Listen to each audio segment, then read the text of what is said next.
A TSA agent who, along with his wife, had to sell plasma to make ends meet. A federal law enforcement employee who just received an eviction notice after trying to explain the shutdown to his apartment manager. In a few days, he and his family will be kicked out of their apartment if they do not receive a paycheck in time to pay their rent. A counselor at the federal prison who is already working under stressful conditions and not being paid. She and her coworkers wonder, how can they make their federal student loan payments when they aren't getting paychecks? Members of the Coast Guard who are working hard every day in dangerous conditions to keep our coastal communities safe, not knowing how they will pay their rent or other bills without their next paycheck. Air traffic controllers who work in a very complex field that requires concentration and dedication to keep the skies safe, and they're expected to do that without getting paid. Mr. Speaker, I rise as these Oregonians and hundreds of thousands of people across the country like them are suffering as a result of President Trump's government shutdown.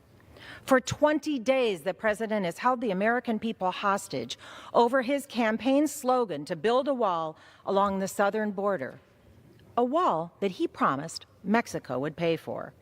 In those 20 days, I have seen firsthand how harmful this shutdown has been for Oregonians.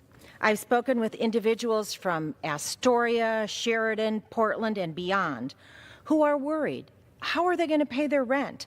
How are they going to afford childcare or continue to pay their student loans if their paycheck does not come through on Friday? Missing even one paycheck can have catastrophic consequences.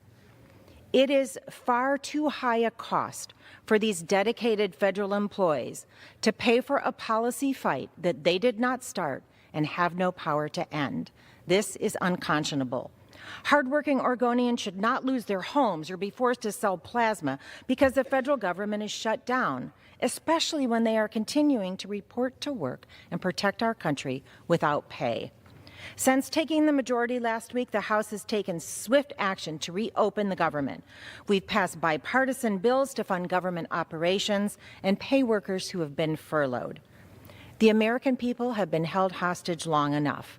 It is past time for the president to abandon his ill-conceived border wall and reopen the federal government before more people are hurt. Thank you, Mr. Speaker, and I yield back the balance of my time. The chair